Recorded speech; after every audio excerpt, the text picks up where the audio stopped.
Gorakhpur press club में पत्रकार वार्ता करते हुए उत्तर प्रदेश कांग्रेस कमेटी के पूर्व अध्यक्ष अजय कुमार लल्लू ने कहा कि महात्मा गांधी श्रम को पूजा का दर्जा देते थे और श्रमिक को भगवान का, शायद इसलिए देश के करोड़ों भगवान और देवताओं यानी देश के करोड़ों मजदूर के रोजगार का अधिकार छीनने के लिए सबसे पहले केंद्रीय सरकार ने महात्मा गांधी के नाम को हटा दिया और श्री राम जी का नाम रख दिया। इस पुनीत कार्य में श्री राम जी को भी बदनाम किया जा रहा है। उन्होंने कहा, पिछले 11 सालों में प्रचार के लिए भाजपा सरकार ने महात्मा गांधी के चश्मा को तो उधार ले लिया पर उनके विचारों को दरकिनार कर दिया। इसी तरह भगवान राम के नाम पर सत्ता तो हथिया ली पर उनके आदर्श की तिलांजलि दे दी। यही रवैया है भाजपा सरकार का। इससे सिद्ध होता है भाजपा की कथनी और करनी में बहुत अंतर है। उन्होंने कहा कि मनरेगा को पुराने नियमों व उसके नाम को वापस लाने के लिए कांग्रेस पार्टी सड़क से सदन तक आंदोलन, धरना प्रदर्शन करेगी और मनरेगा के माध्यम से मजदूरों का हक दिला कर रहेगी। मनरेगा जैसे गरीब मजदूर और तमाम दलित, पिछड़े, आदिवासी लोगों के अधिकार पर बीजेपी की सरकार ने डाका डालने का काम किया है, उनके अधिकार को छीनने का काम किया है। यह कानून करोड़ों लोगों के जीवन का लाइफलाइन था। केवल नाम बदलने की बात नहीं रही, इसमें सारे अधिकार नए कानून के अंतर्गत इस सरकार ने छीनने का काम किया है। पहले यह कानून था, रोजगार की गारंटी थी, लेकिन अब इस सरकार ने उसको योजना में तब्दील कर दिया है। इतना ही नहीं, केंद्र सरकार पहले 90% अनुदान देती थी इस योजना को संचालित करने के लिए, 10% स्टेट गवर्नमेंट देती थी। अब इस नए कानून में जो नया विधेयक लेकर आई है सरकार, योजना लेकर आई है, 60% केंद्र सरकार और 40% स्टेट गवर्नमेंट को देना होगा। मनरेगा कानून में पहले जो मजदूर को काम मांगने का अधिकार था, अब गवर्नमेंट तय करेगी कि किस मजदूर को, किस प्रदेश को काम देना है कि नहीं देना है। अगर मनरेगा मजदूर को काम नहीं मिलता था तो उसे भत्ता भी देने का प्रावधान था। इस सरकार ने इस योजना के अंतर्गत अब तो यही सुनिश्चित नहीं है कि अगर मनरेगा का मजदूर रोजगार मांगने जाएगा तो सरकार तय करेगी इसे देना है कि नहीं देना है। मनरेगा में जो कानून था उसमें बजट की कोई सीमा नहीं थी। अब इस सरकार में सीमा का भी प्रावधान इस कानून के अंतर्गत किया गया है। मनरेगा कानून में आर्टिकल 39 और 41 जो भारत के संविधान का प्रतिबिंब था, जैसा कि नए कानून के सेक्शन 3 में कहा गया है कि यह अब स्कीम है और कुछ नहीं है।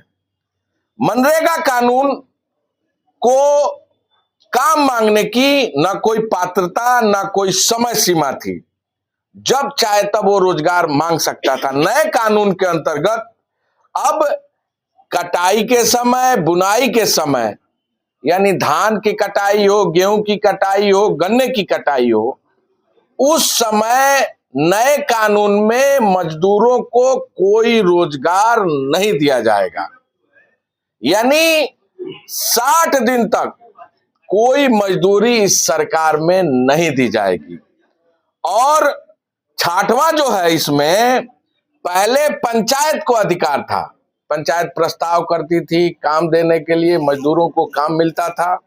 नए कानून में धारा 4 के अंतर्गत इसमें जो नया स्कीम है वो ग्राम पंचायत प्रस्ताव करने का हिस्सा नहीं होगा, यानी केंद्र सरकार के हाथ में होगा। जिसको चाहेगी उसको देगी, जिसको चाहेगी उसको नहीं देगी। बायोमेट्रिक सिस्टम लागू किया गया है। 27 लाख मजदूर अभी इस रोजगार से वंचित हुए हैं पिछले 4 सालों में, क्योंकि उनका थंब नहीं मिल पाता। जो मजदूर काम करेगा हाथ से, शायद उसका हाथ उस स्थिति में ना हो कि बार बार उसका थंब एक जैसा दिखाई दे और एक जैसा काम करे। इस योजना के अंतर्गत सरकार ने इस कानून को भी बनाकर योजना के अंतर्गत लोगों के अधिकारों को छीनने का काम किया गया है। जो 8वां है उसमें स्पष्ट है कि मिनिमम वेज मनरेगा में था धारा 6 के अंतर्गत कि मजदूरी प्रांत के मिनिमम वेज के बराबर होना चाहिए मजदूरों के दर, लेकिन नए कानून में मिनिमम वेज के दरों को मजदूरी देना अनिवार्य नहीं होगा। अभी जो 4 साल का डाटा बता रहा है, आंकड़ा बता रहा है, 100 दिन में मात्र इस सरकार ने 43 दिन तक ही लोगों को मजदूरी देने का काम किया है। यानी नाथूराम गोडसे ने एक बार गांधी की हत्या की, बीजेपी और आरएसएस बार बार गांधी की हत्या करने का कार्य कर रही है और निश्चित तौर से इनकी मंशा स्पष्ट है कि मजदूर, गरीब, दलित, पिछड़े लोगों के अधिकार को छीनने का काम किया जाए। पलायन बड़े मात्रा में रुका था। जो लोग बाहर जाते थे इस कानून के अंतर्गत उनको उनके गांव में इस कानून के अंतर्गत उनको कार्य मिलता था, लेकिन आज बड़े पैमाने पर मजदूरों को पुनः बाहर जाने पर मजबूर होना पड़ रहा है। ये सरकार मजदूर विरोधी है, गांव विरोधी है और निश्चित तौर से मजदूरों के हक अधिकार पर डांका डालने का काम कर रही है। सामाजिक न्याय को चोट पहुंचाकर गरीब, दलित, पिछड़े और आदिवासियों के अधिकारों को छीनने का काम कर रही है। शहर के अंदर की तरफ होता था और आज भी हो रहा है, तो इसको कैसे मानते हैं आप लोग? कह रहे हैं मनरेगा बहुत सफल है, आज भी ग्रामीण मजदूर इसी स्थिति में है। देखिए, ये मनरेगा का जो कानून था वो 100 दिन की गारंटी थी और अगर आप गांव में देखेंगे जितने भी पोखरे का सुंदरीकरण, छठ घाट का सुंदरीकरण या नए सड़क का निर्माण और जितने भी कार्य किए गए वो मजदूरों के द्वारा किए गए और मजदूरों के जीवन में आमूल चूल बड़ा परिवर्तन हुआ था।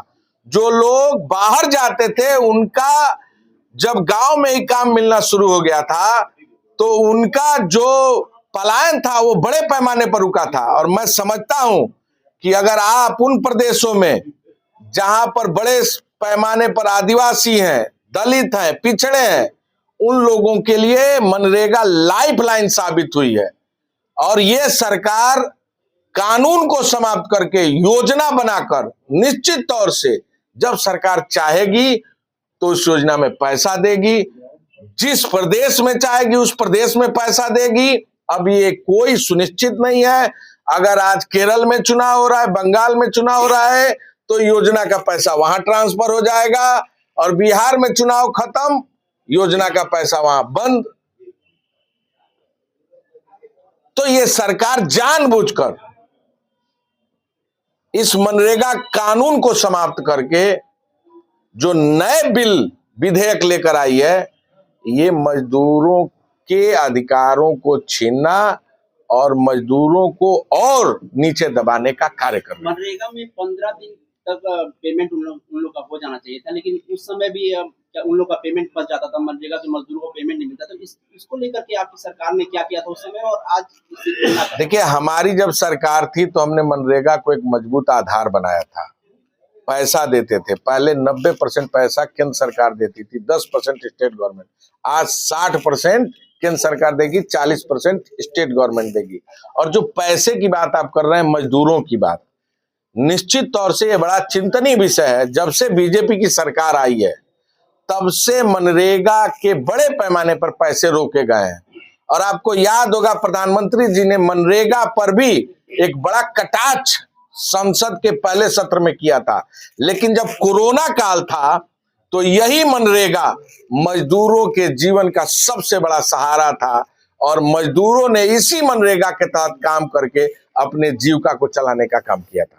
इस योजना को लेकर सरकार कह रही है कि जो है आज के परिस्थितियों के अनुसार जो है इसमें हम लोग काम करेंगे, आगे बढ़ाएंगे। मैंने तो आपको पूरी बात बता दी कि इस विधेयक के अंतर्गत किस तरह पहले कानून था, अब इसको योजना बना दिए।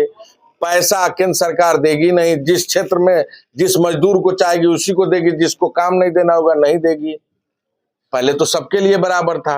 कांग्रेस पार्टी इन विषयों और मुद्दों को लेकर जनता के बीच में जा रही है।